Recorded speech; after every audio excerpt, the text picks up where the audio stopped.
Right, hello everybody. Welcome back to the YouTube channel. It hasn't been another 3 months since another upload, and as you can see, I'm joined by my beautiful girlfriend today. So, guest appearance. Hello. The YouTube always does better when Izzy's on it, so got to lean into what works.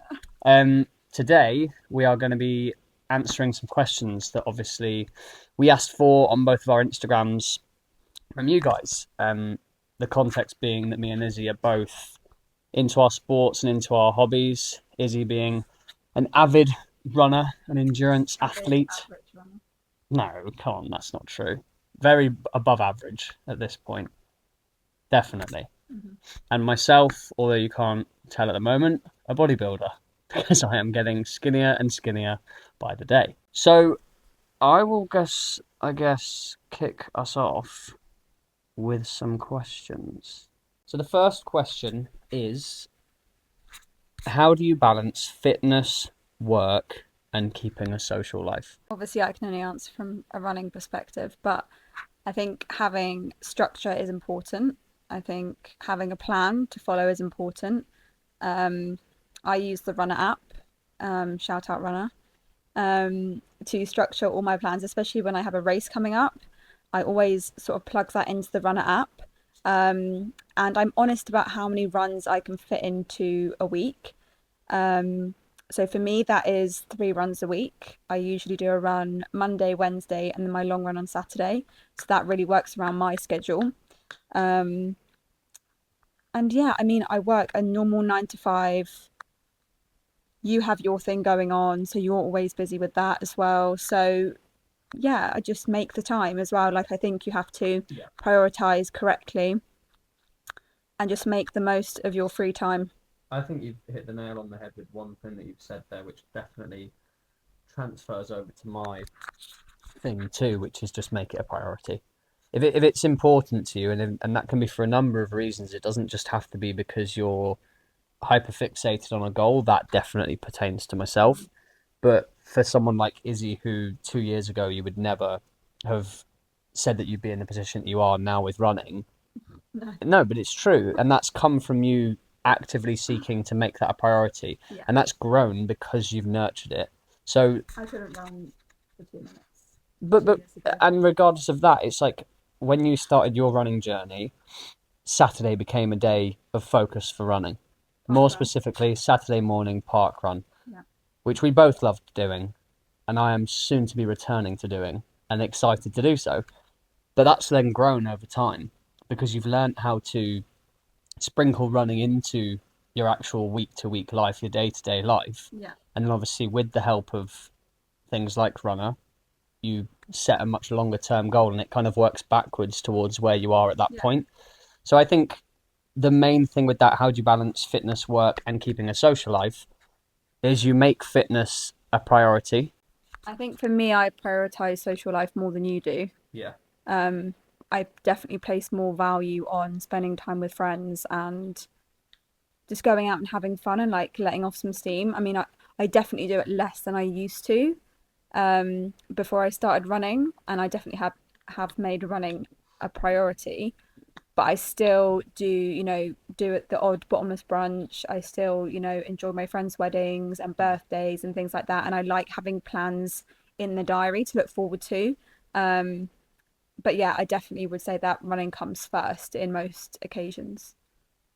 One thing I'll add to that, you can be social within the hobby that you're pursuing.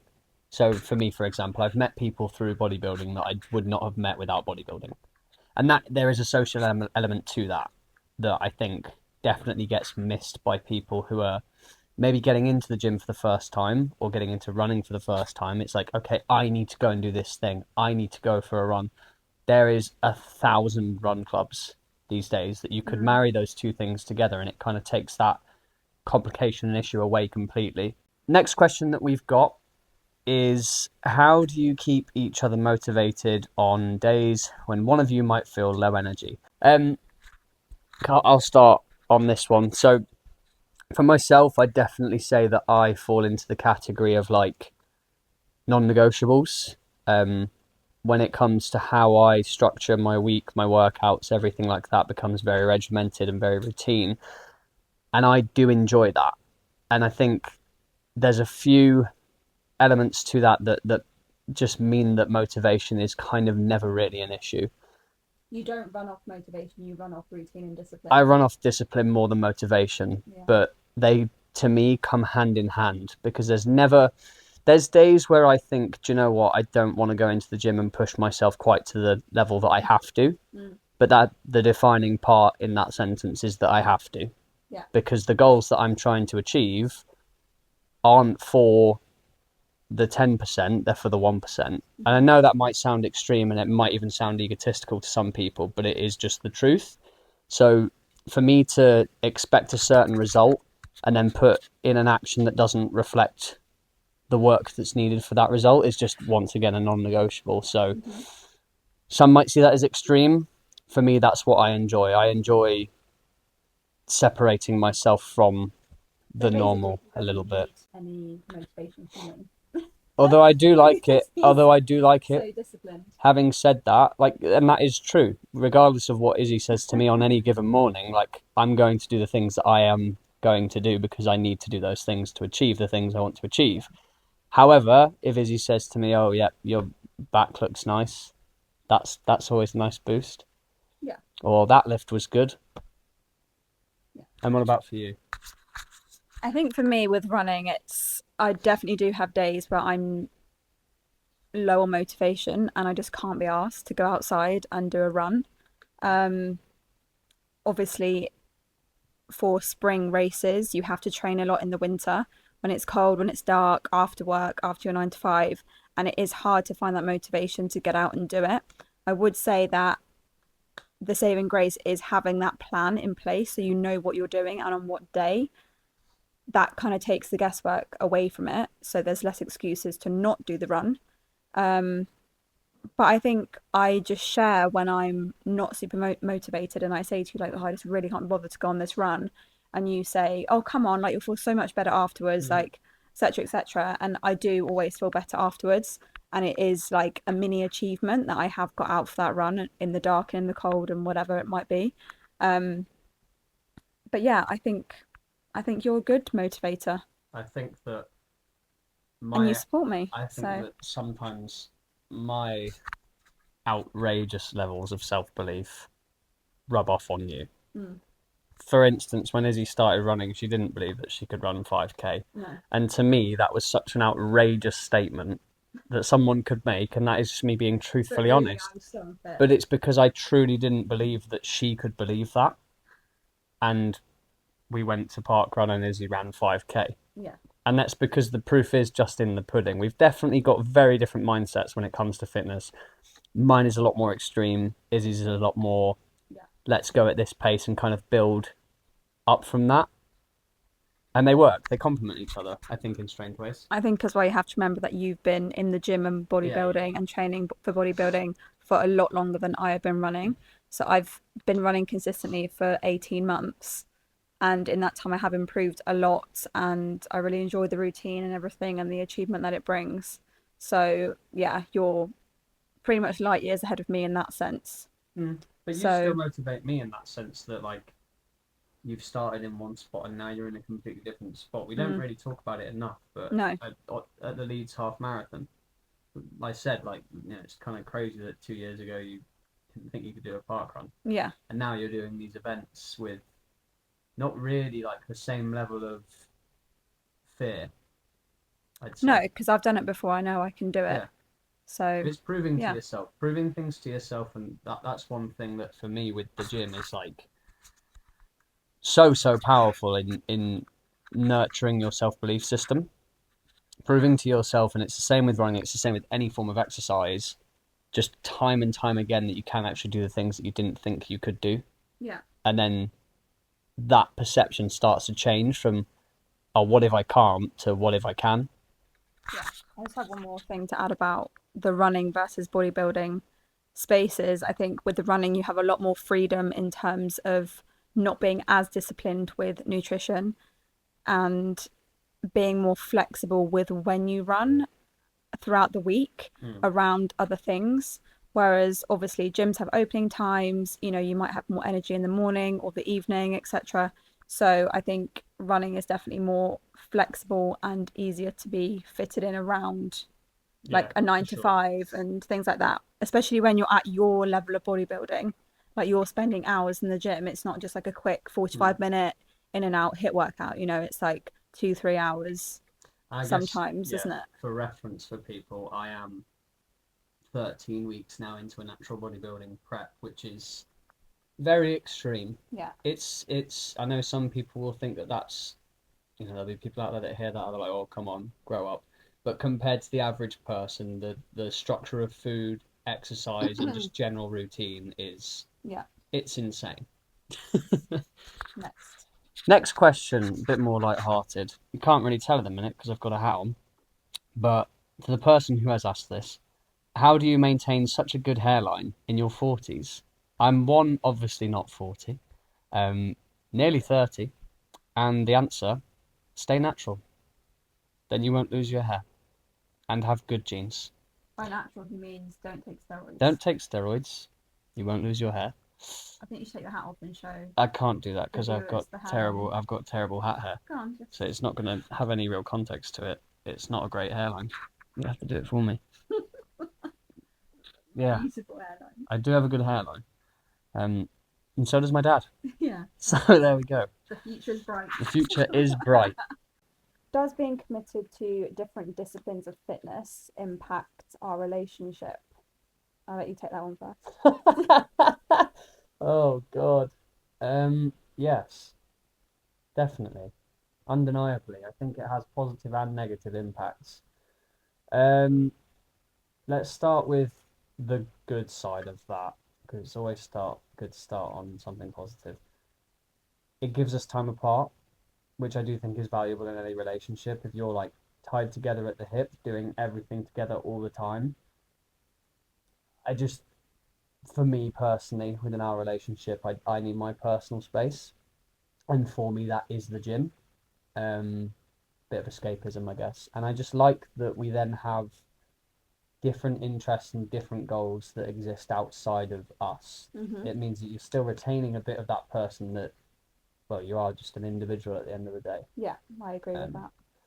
that's the positive. The negative, it can cause a lot of conflicts of interest when it comes to arranging social plans, when it comes to just general timings of things. Mm-hmm. Um, and I would say that, quite honestly, it's mostly my stuff because of how extreme it is at the minute that I really like to know what I'm going to be doing and when I'm going to be doing it. Yeah.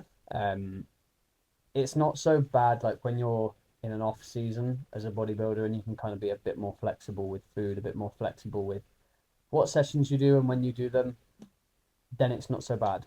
Mm-hmm. But this prep, I'd say it's only really just started to creep up because I've been very explanatory. Is that a good enough word to use there? With Izzy, explicit. Like I think I've told you what we're getting into, Yeah. and Izzy's loves me enough to be willing to kind of come along that journey with me, which is very selfless. But So bodybuilding far. is a selfish sport, but and I'd say we're starting to get to that point where I'm like, okay, yeah, 13 weeks in, Yeah. I'm starting to feel it more. I wouldn't say that. Yeah. I wouldn't say at the moment my running impacts you and our relationship really at all, if anything. No, Um, but I would say that your bodybuilding and diet and stuff like that definitely impacts maybe not our relationship with those specific elements of it, hmm. but definitely like our social plans um, don't have to revolve around Liam's like training and diet, but those two things definitely have to be considered when we're making those social plans. I just have to know well enough Um, in advance yeah, so so that like I we can can't get my really stuff like done. go out for dinner. Yeah. We don't eat together, we don't eat the same things, we don't really eat at the same time. And to be honest, we've never really done that. Mm. So for our relationship, like that's not something that's like super like Or if we weird. do, yeah. And I think a lot of people from the outside looking in do think that's quite an odd thing. You know, I have had some friends be like, "Oh, what? So you don't eat together? You don't eat the same thing? Yeah. Like, is that normal for you guys?" I said, "Yeah, it's absolutely normal. I don't feel a certain way about it at all. Like, it's always just how we've been. So that's not really an impact from my perspective on our relationship. I think, like Liam said, it's more a conflict of interest. Hmm. Like, whose needs are going to be put first in this situation? Like, am I really going to need Liam to show up for, you know, my friend's birthday or my friend's wedding? Whereas he's like, in the back of his mind, he's thinking, well, when am I going to train? What food am I going to eat? Hmm. What food's going to be there? Can I eat that food? You know, and for me, sometimes that is quite frustrating because I'm like, why can't you just be like present in the moment and like just enjoy yourself? And it's hard because like I'm obviously not in the space that you're in. Yeah, it's hard for people to understand. So And I'd sometimes say there's that. Izzy's definitely obviously a lot more exposed to that world than most people because we live together and Yeah. I do it 24/7, so she's a lot more understanding. So I think, and also just to tie that into our last question, um, which is, do you eat different meals to cater for your different nutritional needs? Absolutely. Um, I eat very different to Liam. I don't really have specific nutritional goals in the way that you do. Obviously, you have a meal plan from your coach. It's very specific. It's, you know, the same thing pretty much every day or every other day. It's how many meals do you have a day? 5 meals a day, Yeah. nearly. Whereas I have 3 meals a day. I like variety. I, you know, want enough protein. I want enough carbs because I'm running a lot. And I like a sweet treat. And Liam can't have that right now. Love a So sweet treat. yeah, we definitely do eat very differently nutritionally. Um, I'd say that you've put a lot more focus into actually eating for your specific goals more recently, though. So, like, yes, Izzy's got a lot better with her pre-race and pre-running like fueling and even strategy. intra stuff as well, like Yeah, during your running. And that's something that I've had to learn a lot more as a part of my bodybuilding journey too. And once again, it's like at a time where things are in extremes. For example, back in the off season, which is where I'll be eating to actually put on more weight, we could be a lot more flexible. If we mm-hmm. fancied something, sorry, Zach, if we fancied fish and chips on a Friday night, I'd be Yeah, like, okay, well, I'm going to calorie bank for this and I'm just going to have that. yeah, And I think you do need those luxuries. There's times when you have to lock it in and just be like, no, perfect example being right now. Um, but for day to day life, if you're someone who just like works out in the gym and your girlfriend runs, it's not going to be the be all no, and you're end all. probably going to eat quite similar stuff. Yeah. I think it's just if I have a race or something like the lead up in those like 2 or 3 days before the race, I'll obviously Or try and carb load. Um, you, Josh, and Liv eating pizzas and me eating cream of Pizzas, garlic rice. bread, sweets, Yeah. chocolate. Just well, I try and stay away from chocolate actually before a race because you don't want too much fat. But yeah, all the carbs, all the bread. All the carbs. Um, but yeah, I mean, day to day, I just eat pretty normally compared to you. Yeah, I mean, I'm not I eating cream of rice twice a day, that's for sure. don't judge it until you try it, people. If anybody out there is watching this and they think, what the hell is cream of rice? And you Google it and it looks like sick because it does. Come to me, I'll make you some. It And, stinks. no, but the custard cream one. No, the custard cream one's good. Even you said that smells good. Smells better than the other one. Yeah, the other one smells like shit. Anyway, yes, we definitely eat differently nutritionally wise. Right, guys, thank you so much to everyone who asked questions. I hope that we managed to answer them in a reasonably sensible manner.